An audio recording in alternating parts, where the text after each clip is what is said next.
Assalamualaikum warahmatullahi wabarakatuh. Selamat datang di Demit Horror, tempat di mana kisah gaib, teror malam, dan misteri dunia lain diungkap tanpa ampun. Di sini kamu akan mendengar cerita-cerita yang tak hanya bikin merinding, tapi juga bisa menghantui tidurmu. Suara bergema pelan, efek suara langkah kaki atau pintu berderit.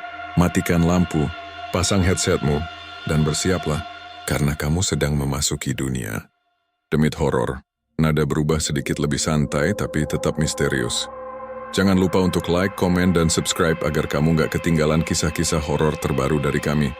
Dan ingat, di balik setiap cerita selalu ada sesuatu yang mengintai. Matahari baru saja menanjak di desa kecil di Jawa Timur. Udara pagi terasa hangat, namun ada sedikit kabut tipis yang membuat seluruh desa seolah diselimuti misteri. Pak Rozi, seorang pria parubaya dengan wajah yang keras namun ramah, sibuk menyiapkan ayam gorengnya di dapur warung sederhana miliknya. Di sisinya, Ibu Jina, istrinya, menyiapkan bumbu rahasia yang turun-temurun dari keluarganya.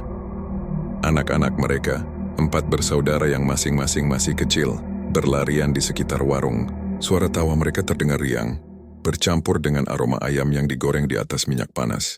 Walau hidup mereka sederhana, suasana hangat keluarga membuat hari-hari mereka terasa damai. Namun ketenangan itu mulai terganggu.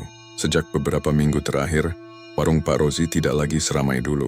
Orang-orang mulai mengunjungi warung Pak Andri, pesaing yang baru membuka warung ayam goreng di desa sebelah. Warung Pak Andri tampak lebih modern. Bangku bersih, lampu terang, dan menu yang menarik. Pak Rozi merasakan hatinya tersentuh oleh sesuatu yang ia sendiri tak ingin akui. Rasa iri. Jina, lihat anak-anak itu. Mereka semua pergi ke warung Pak Andri. Keluh Pak Rozi sambil menatap dari jendela. Suaranya terdengar berat. Ibu Jinah menepuk bahunya pelan. Rozi, jangan terlalu dipikirkan. Orang-orang punya selera masing-masing. Kita kan masih punya keluarga, dan itu lebih penting. Pak Rozi menarik napas panjang, tapi hatinya tetap panas. Ia menunduk sambil memandangi ayam goreng yang sedang digoreng. Minyak mendidih, mengeluarkan suara desisan tajam, seolah menirukan kemarahan yang tersembunyi di dalam dadanya. Malam harinya, ketika semua anak-anak sudah tidur, suasana warung berubah menjadi hening dan mencekam. Angin malam berhembus masuk melalui celah jendela, menimbulkan suara-suara aneh yang membuat bulu kuduk berdiri. Pak Rozi duduk di kursi kayu tua, menatap foto keluarganya, tetapi matanya kosong. Kalau aku tidak melakukan sesuatu, keluarga kita bisa hilang, gumamnya pelan, hampir seperti suara yang keluar dari bayangan sendiri. Ibu Jinah mendekat dan menggenggam tangannya. Rozi, apa yang ada di pikiranmu? Jangan biarkan rasa iri menguasaimu. Tapi Jinah, aku tidak ingin anak-anak kita hidup miskin. Aku ingin mereka punya masa depan yang layak. Warung Pak Andri semakin ramai. Sedangkan kita, jawab Pak Rozi dengan nada panik.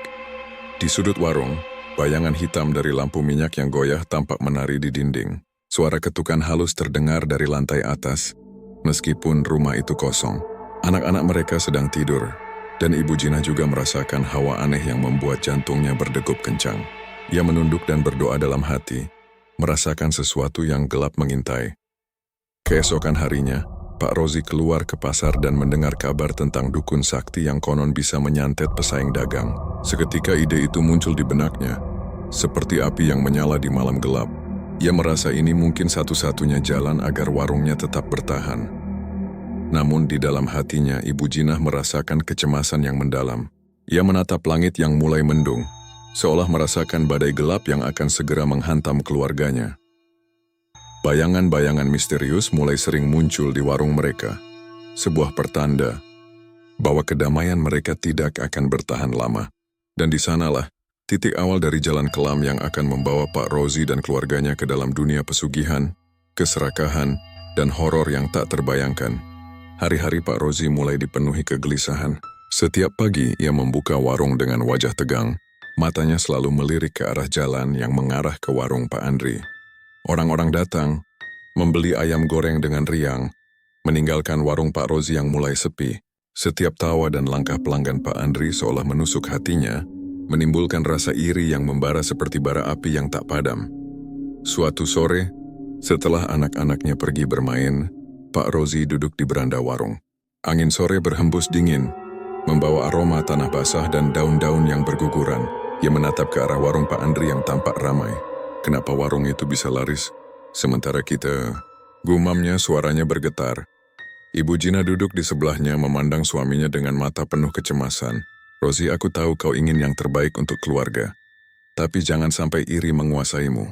Kita masih punya anak-anak. Kita masih punya rezeki. Jangan hancurkan semuanya karena perasaan sesaat. Pak Rozi menatap istrinya, namun hatinya sudah mulai gelap. Balik itu tidak bisa tidur.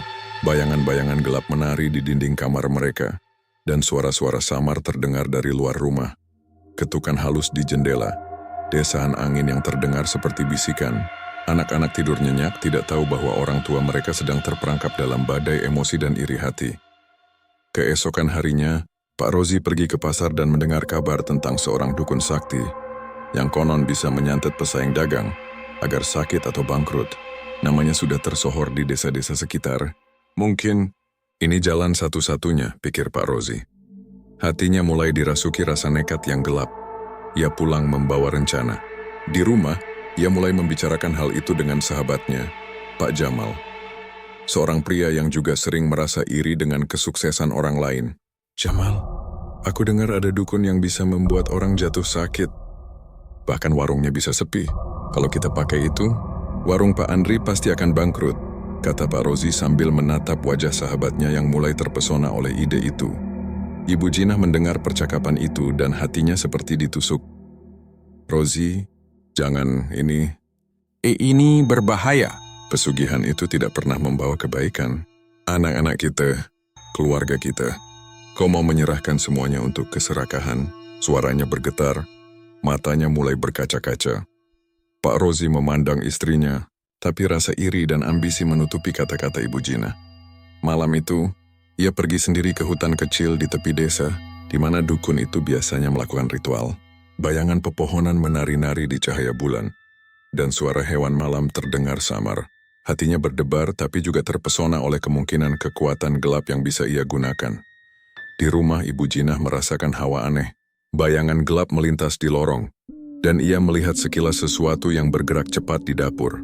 Ia menahan napas merasakan takut yang mencekam.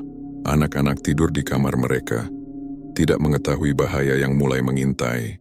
Hawa malam begitu dingin, dan seluruh rumah seolah diselimuti kegelapan yang menunggu untuk masuk. Pak Rozi kembali larut malam, matanya merah dan penuh tekad. Ia tidak bisa lagi menahan perasaan iri dan dendam. Sesuatu dalam hatinya sudah berubah. Rasa ingin menang melawan Pak Andri, mengalahkan pesaingnya dengan cara apapun, bahkan jika itu berarti menempuh jalan gelap dan terlarang. Dan malam itu, di dalam diam dan kesunyian, bayangan hitam mulai mengintai warung Pak Rozi. Sesuatu yang lebih gelap dari rasa iri, lebih berbahaya dari amarah manusia, mulai merasakan kehadirannya. Sebuah pertanda bahwa kedamaian keluarga mereka mulai runtuh, dan jalan menuju kegelapan sudah terbuka. Malam itu pekat, angin berhembus kencang, membawa aroma tanah basah dan daun yang berguguran. Pak Rozi berjalan menapaki jalan setapak menuju gubuk dukun sakti yang berada di pinggir desa, tersembunyi di balik pepohonan rindang. Setiap langkahnya terdengar berat, seolah tanah di bawah kakinya menolak mengantarnya ke tempat itu. Suara serangga malam bersautan, menciptakan simfoni aneh yang menegangkan. Gubuk dukun itu tampak menyeramkan. Lampu minyak bergoyang di dalam, menimbulkan bayangan yang menari-nari di dinding kayu. Di dalam dukun itu menunggu dengan senyum misterius. Matanya menyala seperti dua bara api, menatap Pak Rozi dengan intensitas yang membuat bulu kuduk berdiri. Jadi kau ingin mengalahkan pesaingmu, ya? Tanya dukun itu dengan suara serak. Hampir seperti bisikan. Aku bisa membuatnya jatuh sakit, warungnya sepi, tapi setiap santet ada harganya. Pak Rozi mengangguk, hatinya berdebar. Ia tidak peduli dengan harga itu.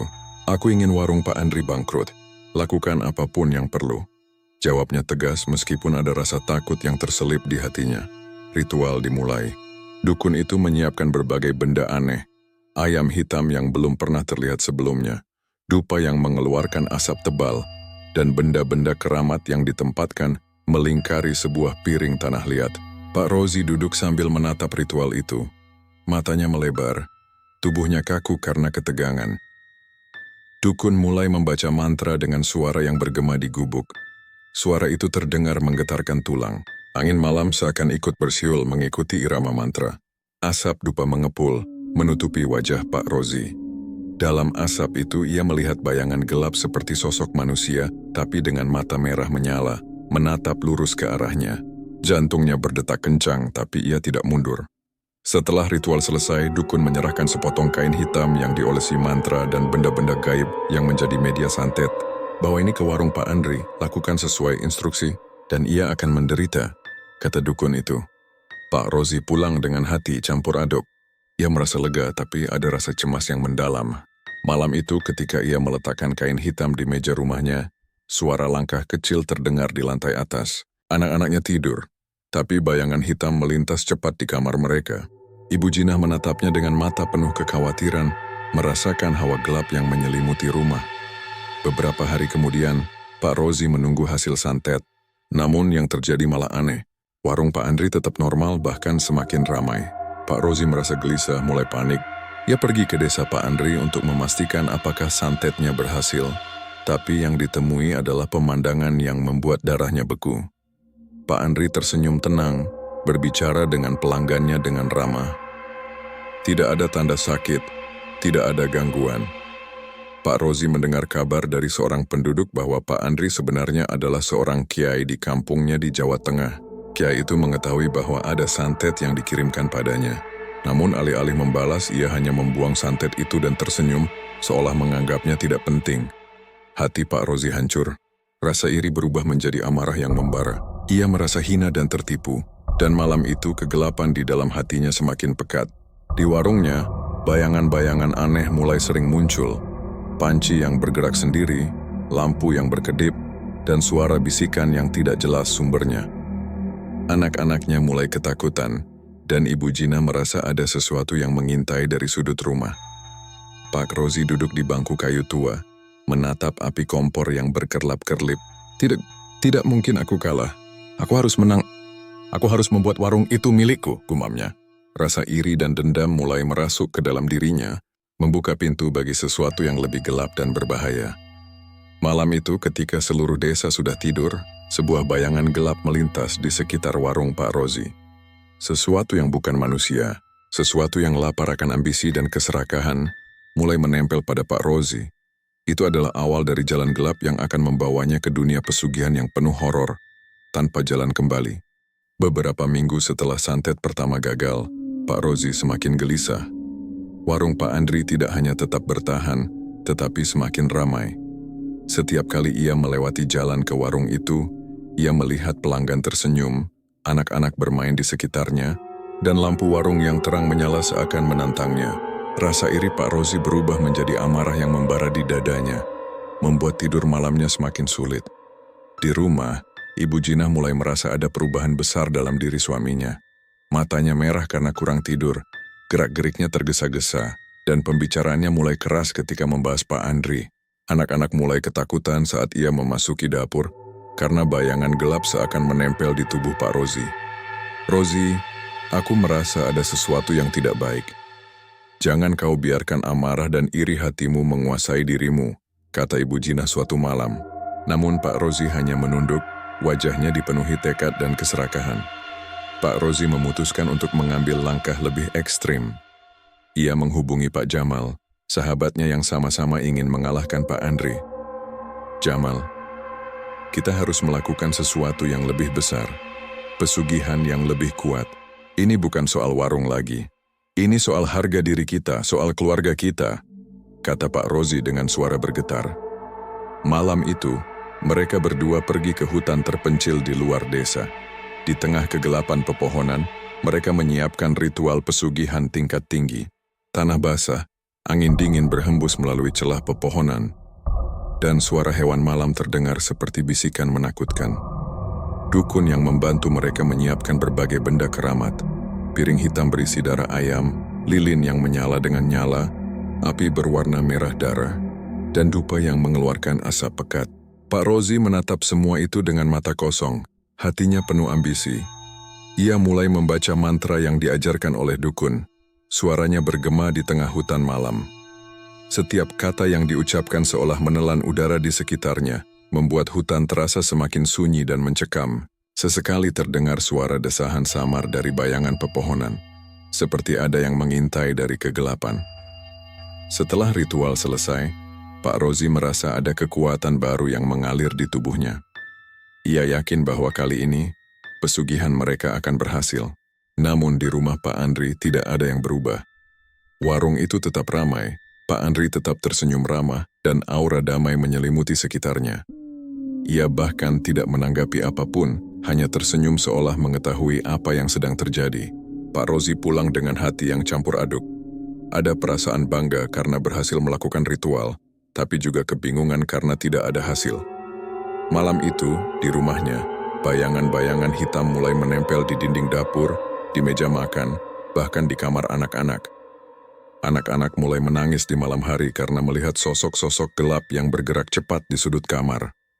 Ibu Jinah merasa sangat takut, tetapi tidak berani menegur Pak Rozi langsung, karena hatinya tahu bahwa rasa iri suaminya sudah terlalu kuat. Hari demi hari, efek pesugihan mulai terasa di warung Pak Rozi, tapi bukan dalam bentuk kesuksesan, melainkan gangguan yang semakin nyata.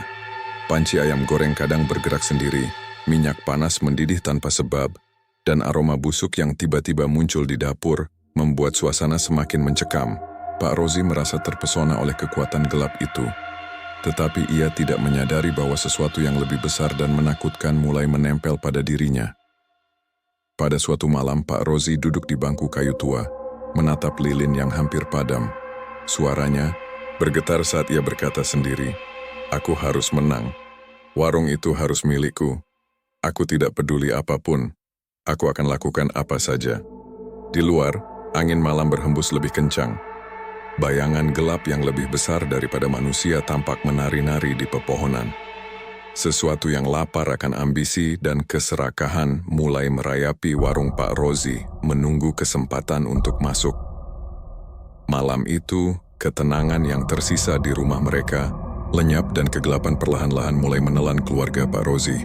Setelah beberapa bulan mencoba berbagai cara, Pak Rozi dan Pak Jamal merasa bahwa santet biasa tidak cukup untuk mengalahkan Pak Andri. Rasa iri dan amarah mereka telah berubah menjadi obsesi yang mencekam. Setiap malam pikiran Pak Rozi dipenuhi bayangan warung Pak Andri yang selalu ramai, senyum Pak Andri yang menenangkan pelanggan, dan aroma ayam goreng yang selalu lebih menggoda dari miliknya. Suatu malam, mereka memutuskan untuk melakukan pesugihan tingkat tinggi, ritual yang sangat berbahaya dan melibatkan makhluk gaib. Ritual itu harus dilakukan di hutan terpencil yang jauh dari desa, di tempat di mana bumi masih menyimpan energi kegelapan yang kuat. Lampu minyak mereka bergoyang karena angin, dan bayangan pepohonan tampak seperti tangan-tangan hitam yang ingin menangkap mereka. Dukun sakti yang membantu mereka menyiapkan ritual menyebar benda-benda keramat di tanah. Piring hitam berisi darah ayam, lilin merah menyala dengan nyala api menari-nari, serta dupa yang mengeluarkan asap tebal berwarna hitam pekat. Setiap benda itu seolah bernyawa, bergetar mengikuti irama mantra yang dibaca dukun. "Pak Rozi, ingat pesugihan ini tidak main-main. Sekali kau membuka pintu ini, tidak ada jalan kembali. Makhluk yang kau panggil akan melayani, tapi juga haus akan sesuatu. Sesuatu yang akan kau bayar dengan harga yang tidak bisa kau bayangkan." Suara dukun bergetar, penuh peringatan. Pak Rozi menatapnya dengan mata membara. "Aku tidak peduli. Aku harus mengalahkan Pak Andri demi keluargaku," katanya tegas. Tekadnya sudah membungkus seluruh hatinya, menghalangi kata-kata peringatan itu. Ritual dimulai. Pak Rozi dan Pak Jamal mengikuti setiap gerakan dukun. Mereka menyusun mantra dengan hati-hati, menabur abu dan meneteskan darah ayam ke dalam piring hitam. Angin malam seakan berhenti, hutan menjadi sunyi. Hanya suara mantra dan detak jantung mereka yang terdengar jelas. Sesekali terdengar suara desahan seram dari pepohonan, seperti ada makhluk gelap yang mengintai dari bayangan. Ketika ritual mencapai puncaknya, bayangan hitam mulai muncul di sekitar mereka. Sosok yang lebih gelap daripada malam, dengan mata merah menyala muncul di antara pohon. Ia menatap Pak Rozi, mengukur ketakutan dan keserakahan dalam hatinya. Makhluk itu mulai bergerak, menari-nari di udara, mengeluarkan aura yang membuat bulu kuduk berdiri. Pak Rozi merasa ada energi baru mengalir ke tubuhnya. Ia merasakan kekuatan gaib yang menakutkan. Sesuatu yang mampu membuat warung Pak Andri sepi, membuat pelanggan takut, bahkan bisa membahayakan nyawa orang lain. Namun bersamaan dengan itu ia juga merasakan kehadiran gelap yang menempel padanya, menghisap sebagian kecil jiwanya. Rasa lapar makhluk itu begitu kuat, tapi Pak Rozi terlalu fokus pada dendamnya untuk merasakannya. Hari-hari berikutnya, efek pesugihan mulai muncul. Warung Pak Rozi ramai untuk sementara waktu, tetapi kejadian aneh mulai terjadi. Minyak panas mendidih tiba-tiba, panci bergerak sendiri, aroma busuk kadang muncul di dapur, dan bayangan gelap melintas di rumah. Anak-anak mulai menangis di malam hari karena melihat sosok-sosok gelap yang bergerak cepat, dan Ibu Jina semakin khawatir. Pak Rozi tersenyum puas, merasa usahanya membuahkan hasil. Namun di sudut hatinya, ada rasa gelisah yang tidak bisa ia jelaskan. Bayangan gelap itu semakin sering muncul di sekelilingnya. Kadang ia merasa diawasi, kadang merasa ada sesuatu yang menempel di tubuhnya tanpa terlihat. Di sisi lain, Pak Andri tetap tenang. Ia hanya tersenyum saat mendengar kabar tentang pesugihan yang dilakukan Pak Rozi. Warungnya tetap ramai, pelanggan tetap datang, dan aura damai menyelimuti tempatnya. Seolah-olah semua usaha Pak Rozi untuk mengalahkannya tidak pernah terjadi. Malam itu, di rumah Pak Rozi, suasana semakin mencekam. Lilin berkedip-kedip, angin dingin masuk melalui celah jendela, dan suara langkah berat terdengar di lantai atas. Padahal rumah itu kosong. Ibu Jina menutup pintu kamar anak-anak, hatinya penuh ketakutan sementara Pak Rozi duduk di bangku tua, menatap lilin yang hampir padam. Semua ini untuk keluarga. No, semua ini demi anak-anak. Mereka akan punya masa depan, gumamnya. Namun suara itu terdengar samar, karena bayangan gelap yang kini menempel padanya bergerak mendekat, seolah mendengar kata-katanya, menunggu saat untuk menagih harga yang kelak harus dibayar. Di luar, hutan malam tampak lebih gelap dari biasanya. Angin membawa bisikan-bisikan aneh, seperti peringatan yang diabaikan. Sesuatu yang lebih besar dari manusia mulai menempel di kehidupan Pak Rozi. Menunggu waktu yang tepat untuk memasuki warungnya, mengubah dendamnya menjadi horor yang tak terelakkan. Beberapa minggu setelah ritual pesugihan tingkat tinggi, rumah Pak Rozi mulai dipenuhi suasana aneh yang tidak bisa dijelaskan. Lampu sering berkedip sendiri, suara langkah kaki terdengar di malam hari padahal anak-anak sedang tidur, dan bayangan gelap melintas di sudut rumah. Ibu Jinah mulai merasakan sesuatu yang mengintai dari kegelapan, sebuah rasa takut yang tidak bisa diungkapkan dengan kata-kata. Anak-anak mulai ketakutan. Mereka sering terbangun di tengah malam, menjerit melihat bayangan besar yang berdiri di ujung kamar, atau melihat sosok menyeramkan melintas di lorong. "Bunda, ada yang ngintip aku," kata salah satu anak. Matanya berlinang air mata. Ibu Jina memeluk mereka erat, hatinya remuk mendengar kata-kata itu. Suasana rumah yang dulu hangat kini terasa dingin dan penuh ketegangan. Pak Rozi sendiri mulai berubah. Wajahnya semakin pucat, matanya merah karena kurang tidur. Dan gerak-geriknya kadang tiba-tiba tegang seolah mendengar sesuatu yang orang lain tidak bisa dengar. Namun setiap kali Ibu Jinah menegurnya, ia hanya menunduk dan berkata, "Aku melakukan ini demi kalian, demi masa depan kita." Suatu malam ketika angin malam berhembus kencang, sesuatu yang aneh terjadi di warung. Panci yang berisi ayam goreng tiba-tiba terangkat sendiri dari kompor. Minyak mendidih tumpah ke lantai, dan bau busuk menyebar ke seluruh warung. Anak-anak yang sedang membantu di dapur menjerit ketakutan, sementara Ibu Jinah merasa ada tangan tak terlihat menyentuhnya dari belakang.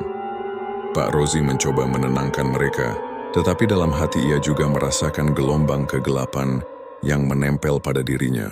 Ia mulai melihat sosok samar di sudut matanya, bayangan hitam tinggi dengan mata merah menyala yang mengawasinya dari balik dinding.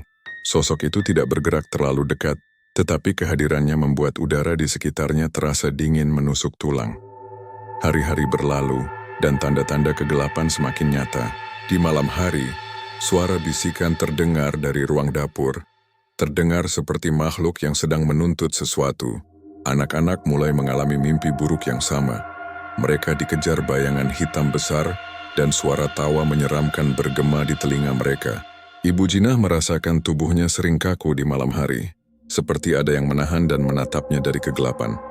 Pak Rozi mulai menyadari bahwa pesugihan yang ia lakukan bukan hanya memengaruhi Pak Andri, tapi juga dirinya sendiri dan keluarganya. Namun rasa iri dan ambisinya terlalu kuat. Ia tetap ingin mengalahkan Pak Andri, walau harus membiarkan keluarganya merasakan kengerian yang semakin nyata. Suatu malam, Ia melihat anak-anaknya berbisik di sudut kamar, menunjuk ke arah bayangan yang bergerak di dinding. Itu dia lagi, Bun, kata salah satu anaknya dengan suara gemetar. Ibu Jinah memeluk mereka, menahan tangisnya. Ia tahu bahwa sesuatu yang sangat jahat telah menempel pada Pak Rozi, dan kegelapan itu perlahan-lahan merembes ke seluruh rumah mereka. Pak Rozi duduk di bangku tua di warung setelah malam itu, menatap lilin yang hampir padam. Ia merasakan kehadiran sosok gaib yang lebih kuat dari sebelumnya. Bayangan hitam itu berdiri di luar jendela, menatapnya dengan mata merah menyala.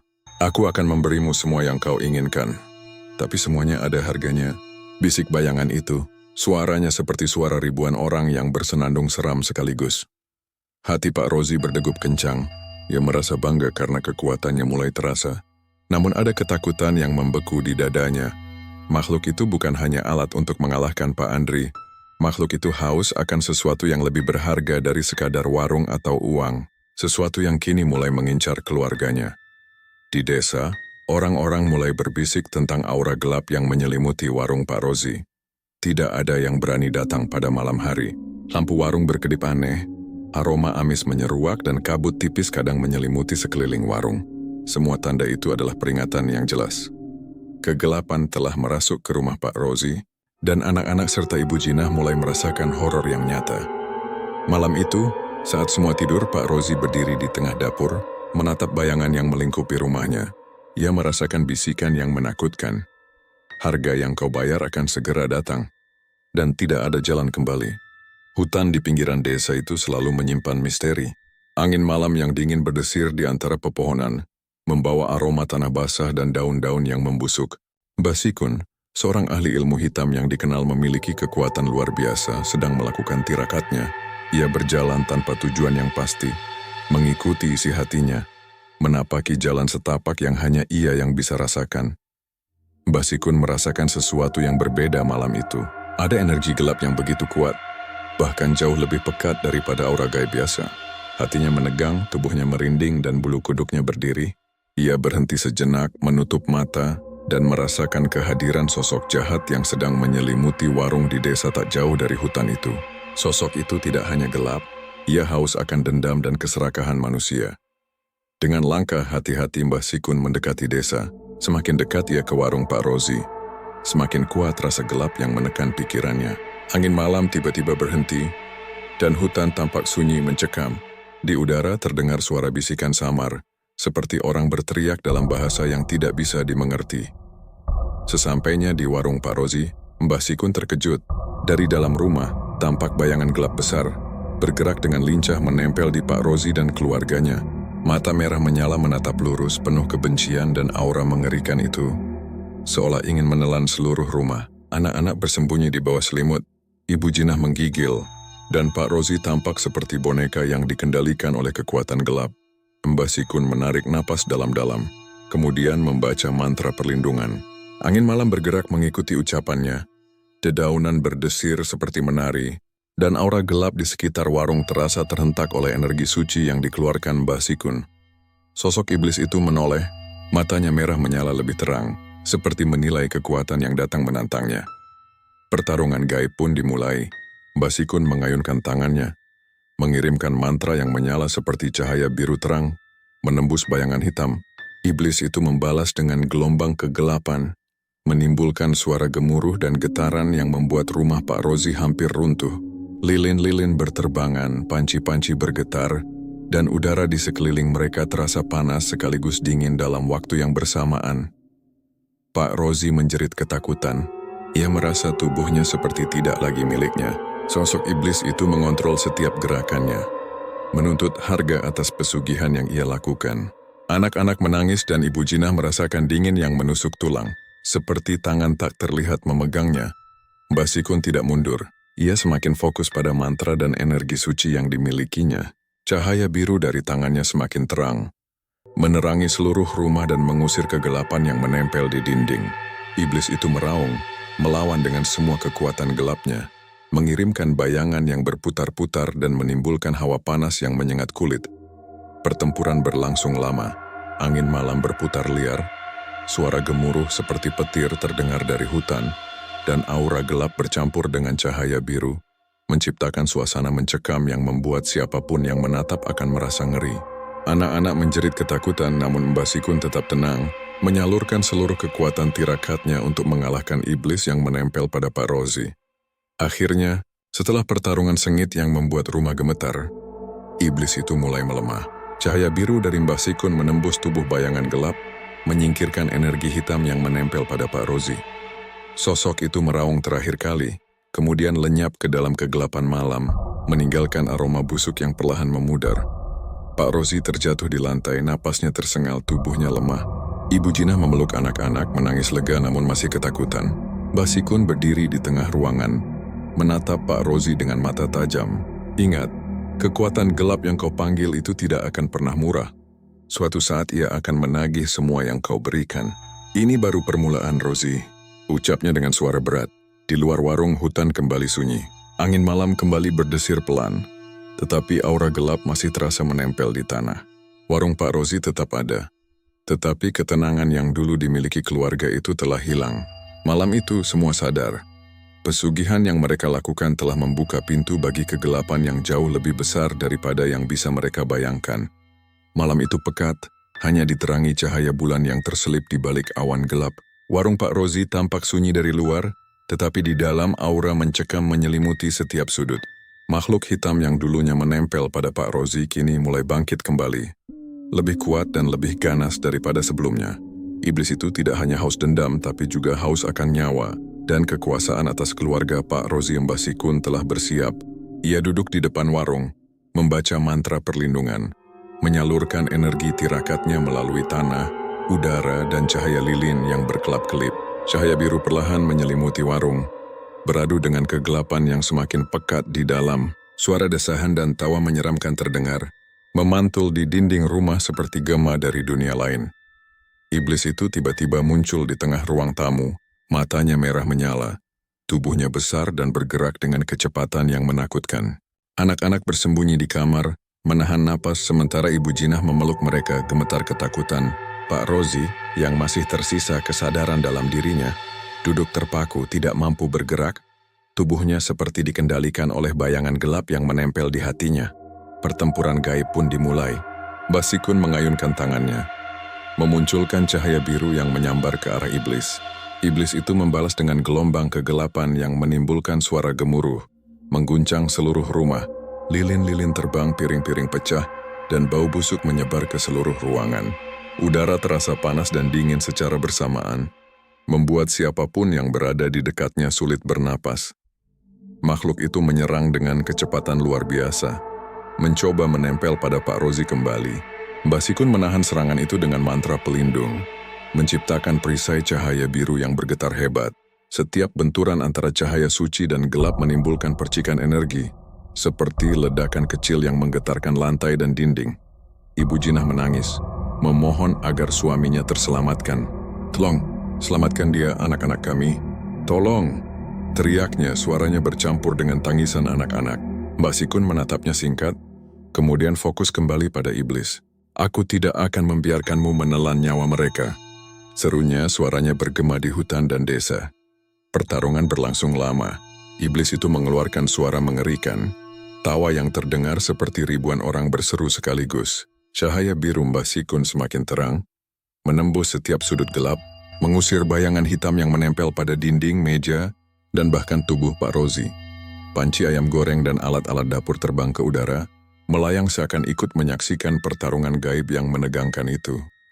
Akhirnya, dengan mantra terakhir yang penuh kekuatan, Mbah Sikun menghantam tubuh iblis dengan gelombang cahaya suci yang begitu kuat, hingga makhluk itu meraung terakhir kali. Bayangan gelap itu pecah, lenyap ke kegelapan malam, meninggalkan aroma busuk yang perlahan memudar. Warung Pak Rozi hancur sebagian, beberapa meja pecah, lilin-lilin padam, dan udara menjadi sunyi kecuali suara napas tergesa-gesa mereka yang selamat. Pak Rozi jatuh tersungkur, tubuhnya lemah dan wajahnya pucat. Ia memandang keluarganya menyesal tapi tidak bisa berbuat apa-apa. Ibu Jinah memeluk anak-anak masih menangis sementara Mbah Sikun berdiri di tengah ruangan, menatap Pak Rozi dengan mata tajam. "Rozi, ini belum berakhir. Semua yang kau panggil dengan keserakahan itu akan menagih, dan harga itu lebih mahal dari yang kau bayangkan," kata Mbah Sikun dengan suara berat. seperti gema yang menancap di hati Pak Rozi. Di luar, malam kembali sunyi, tetapi aura gelap masih tersisa. Warung Pak Rozi sebagian hancur, namun yang tersisa adalah peringatan keras. Pesugihan tidak pernah datang tanpa konsekuensi, dan keluarga Pak Rozi kini berada di ambang kehancuran yang lebih menyeramkan daripada sebelumnya. Beberapa tahun telah berlalu sejak pertarungan antara Mbah Sikun dan iblis di warung Pak Rozi. Warung yang dulu ramai kini hampir tidak ada pengunjungnya. Pelanggan yang tersisa datang hanya karena kasihan atau penasaran. Meja-meja retak, lampu-lampu sering mati sendiri, dan aroma ayam goreng yang dulu menggoda kini tercampur dengan bau busuk yang samar. Pak Rozi duduk di kursi tua di sudut warung. Wajahnya pucat dan penuh penyesalan. Tubuhnya lemah. Matanya sering kosong menatap dinding yang gelap dan retak. Ia tahu apa yang dilakukan bertahun-tahun lalu. Pesugihan, dendam, keserakahan telah membuka pintu kegelapan yang kini tidak bisa ia tutup lagi. Ibu Jina duduk di sampingnya, wajahnya letih dan penuh ketakutan. Anak-anak mereka kini tampak pucat, sering menangis di malam hari karena mimpi buruk yang sama. Bayangan hitam menatap mereka. Bisikan mengerikan bergema di telinga mereka, dan sosok iblis yang haus akan nyawa selalu mengintai dari sudut gelap. Suatu malam, saat hujan deras mengguyur, bayangan hitam itu muncul kembali. Kali ini lebih nyata, lebih menyeramkan dan lebih haus akan harga yang harus ditagih. Mata merahnya menyala seperti bara api, tubuhnya membesar, dan aura mengerikan memenuhi seluruh warung. Anak-anak menjerit, Ibu Jina menutup mata, sementara Pak Rozi hanya bisa duduk terpaku, tak berdaya menghadapi makhluk yang dulu ia panggil. Untuk menaklukkan Pak Andri, iblis itu menatap Pak Rozi dengan mata penuh kebencian. Suara gelap bergema di seluruh ruangan. Aku telah menunggumu. Aku datang menagih. Nyawa yang kau pinjamkan padaku harus dibayar sekarang. Pak Rozi berteriak ketakutan. Mencoba meminta ampun tetapi tidak ada jalan. Selama bertahun-tahun, keserakahan dan dendamnya telah mengikatnya dengan kegelapan. Anak-anak dan Ibu Jina menjerit, mencoba melarikan diri. Tapi setiap pintu dan jendela seolah terkunci oleh kekuatan gaib. Di saat itu Mbah Sikun muncul kembali, hadir di luar warung. Dengan suara lantang ia membaca mantra pelindung, mencoba menahan kekuatan iblis yang datang menagih. Cahaya biru menyelimuti hujan yang deras menciptakan aura perlawanan. Namun kali ini iblis jauh lebih kuat. Ia menembus sebagian mantra, masuk ke warung, dan perlahan menelan Pak Rozi dan keluarganya dalam kegelapan. Pertempuran gaib singkat namun brutal terjadi. Panci kursi dan meja terbang. Lilin-lilin meledak dan suara teriakan anak-anak bercampur dengan suara raungan iblis. Pak Rozi meronta, namun tubuhnya sudah tidak lagi sepenuhnya miliknya. Sosok gelap itu menempel di dadanya, menuntut nyawa yang selama ini dipinjam olehnya. Akhirnya, iblis itu berhasil. Pak Rozi, Ibu Jinah, dan keempat anak mereka jatuh tersungkur. Suara mereka teredam oleh tawa iblis yang mengerikan. Tubuh mereka hancur dalam cara yang mengenaskan, bersatu dengan gelap yang mereka sendiri undang bertahun-tahun lalu. Warung yang pernah menjadi kebanggaan kini hancur, retak dan kosong. Sebuah monumen dari keserakahan manusia yang dibayar dengan nyawa. Mbah Sikun berdiri di luar, menatap reruntuhan warung dengan mata serius. Ia tahu, ini adalah akibat dari keserakahan manusia yang tak terkendali. Iblis itu menghilang ke kegelapan malam, meninggalkan aura mencekam yang akan terus menghantui desa itu. Hanya suara hujan dan angin malam yang tersisa, menyelimuti sisa-sisa kehidupan yang pernah ada di warung Pak Rozi. Sejak malam itu, desa itu selalu mengingat kisah tragis keluarga Pak Rozi. Orang-orang takut mendekati warung yang hancur, dan cerita tentang pesugihan serta iblis yang haus akan nyawa menjadi legenda yang menakutkan. Tidak ada lagi tawa anak-anak, tidak ada aroma ayam goreng yang menggoda, hanya kehampaan dan bayangan gelap yang tersisa. Peringatan bagi siapapun yang mencoba menundukkan nasibnya dengan kegelapan.